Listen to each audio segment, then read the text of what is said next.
with why to grow microgreens. So it all starts with your mindset, which is your intention. So in a lot of my social media, I say, growing microgreens for hobby, health, and business. And I kind of see them in that order, just because I grow a garden in my backyard. It's not making me money. It actually costs me money to do. But it's a hobby that I enjoy, to grow food with my, toddlers at home. So it's a nice hobby. The added benefit of growing a garden and also microgreens is the health benefits of eating, produce that you're growing from start to finish. And then obviously, some people turn their garden passion into, like a market farm. And that's actually how I got interested in microgreens originally, watching all the Curtis Stone videos on, aerial drone footage of these amazing farms and wanting to do that myself. And then realizing there was more leverage to grow indoors and also more comfortable to grow indoors, growing microgreens. So you really want to kind of approach this with your intention on how you want to take growing microgreens.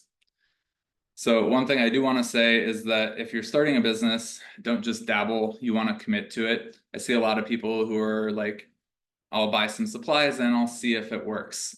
You can have a plan and you can have a formula for getting customers. So if you're starting a business, you want to commit to it, because that's one reason a lot of people drop out of microgreens, is they just kind of dip their toe in, but they didn't fully commit, so they didn't see the results they were expecting.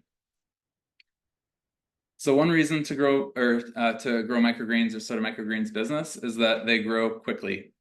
So one example I always share is that if you're a farmer growing tomatoes and you have a 30-year career, you're going to probably grow tomatoes once a year, so you're going to grow them 30 times. Whereas with microgreens, we grow them on a 10-day schedule, and they will turn over every week. So you have the same planting day, same harvest day. So you're going to do 30 iterations in about 6 months. So you can get really good really quickly. Doesn't take a long time to kind of see all of the problems that might creep up and solve those problems and get really good really quickly. So really, we just want to master the basics and simplify things so that we can learn the basics as quickly as possible.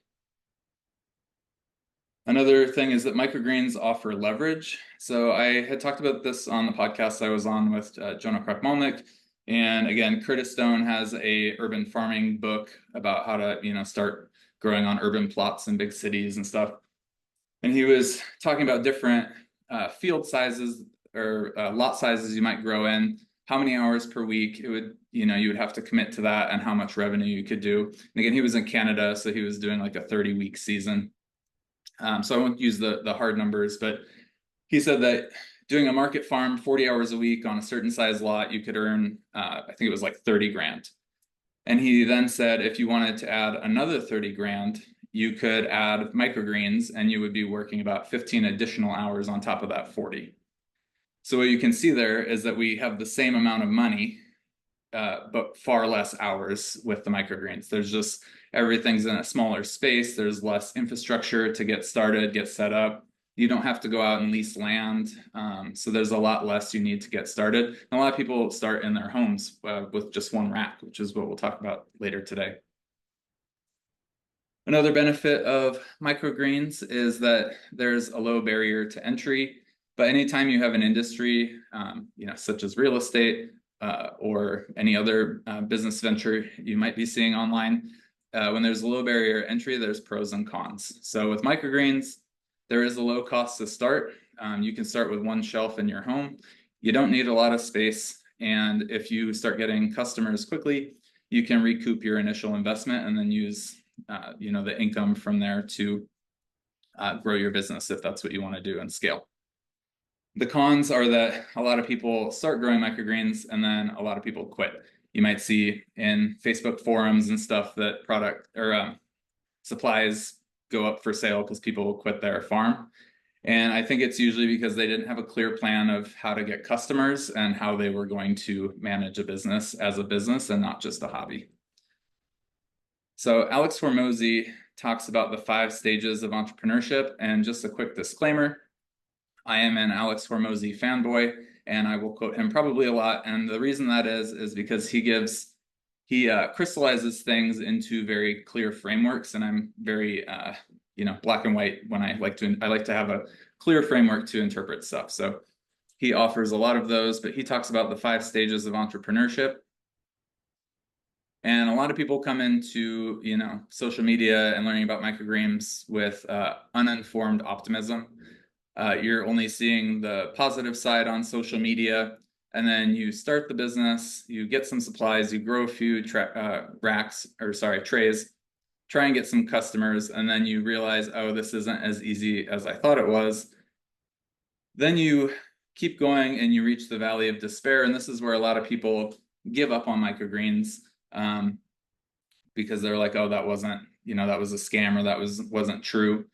But what they often do, and not just for microgreens in general, but when people reach the stage of entrepreneurship, they start the cycle over with a new business venture they found online or something new. So they repeat this cycle, stuck in this trap. And I've done it before too. I have my real estate license, in all fairness, but I prefer to talk to chefs about plants and good food. So definitely sticking with microgreens. But you want to push through that valley of despair and realize what you actually have to do to scale your business. And that's when you reach informed optimism.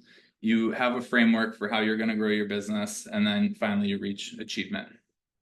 So I just wanted to throw that in there so that if you start growing microgreens, start a business, and things get hard, that you might be on the downslope and you need to find your way to the upslope to push through.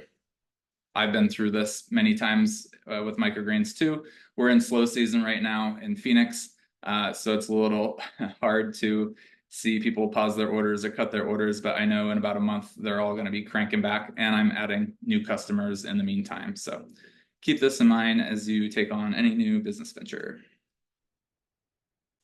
And then finally, selling microgreens is easy. And I just want to say it's not a fad. You might be seeing more information on microgreens on the internet, on social media. There's a lot of people telling you how you can make so much money. And you might have some people worried about whether or not this is a fad, that it's just going to go away. Well, if you think about the kind of the timeline of microgreens, it was really in like the late 90s, early 2000s that they were like really hip in restaurants, in these high-end restaurants. And then through the years, they become more ubiquitous in restaurants. But the biggest surge, I think, with like COVID era, the pandemic, was that the general public is becoming more aware. You can buy them at your local grocery store. They're at every farmer's market now. So they're much more available. And while I primarily sell to chefs, your total market is the people who live in your area, who you can serve. So I think just more and more people are growing. I saw somewhere that the projections are the microgreens market is growing at about 7% per year. So it's still expanding. I forget what the hard numbers were on the total valuation of the market, but yeah, it's growing. And then I just wanted to talk about the Lindy effect. So there's the Lindy effect says that the longer something has been around, the longer it will continue to be around. So, there's old business books that have been around for 100 years. They're likely to be around another 100 years and still popular because of the time they've been around. So if you think of microgreens, have been at least 20 years in restaurants.